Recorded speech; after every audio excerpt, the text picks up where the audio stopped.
Do you ever just feel super disconnected with the world? Like everything around you is just moving way too fast, and you wish that you had that universal button to pause everything so you can catch up and feel more connected?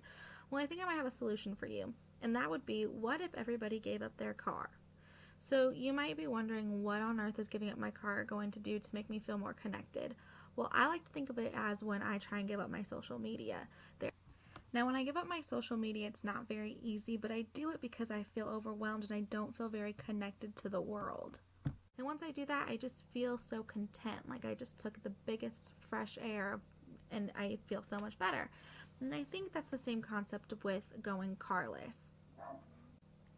So giving up your car, that might sound like complete madness, because what's easier or simpler than grabbing your keys, getting in the car, and going to your destination? But I think if we look at it in a point of view of what you will be saving, it makes this idea a lot easier to understand. Like, you'll be saving money when it comes to parking.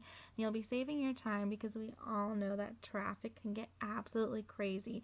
And furthermore, you don't have to worry about those gas prices and obsess over what station has lower gas prices. So this idea is ideal for cities, especially like the Phoenix metropolitan area, where we have public transit available for us. But I want to make it clear that it is not a viable option for a lot of cities, such as rural or ex-urban areas. However, 25-year-old Emily Niles thought this was a very viable option for her, so she decided to go carless. Emily was a law student in Chicago who decided to give up her car, and she said that she had never felt more connected with her community. She walked and biked to work, and it just made her feel like her commute gave her that connectivity and inclusiveness that she thought she was missing in the world. Maureen Jenkins is a columnist for CNN, and she wrote this article about Simplify Your Life, Go Carless, and she included Emily in her article.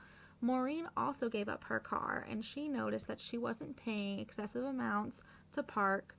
She wasn't so concerned about gas, and she felt more involved in her community as well. So I definitely do think that there are alternatives when you go carless, and I do think, taking a bike, public transit, and walking are viable options, but I don't think that just because I am, an advocate for all those.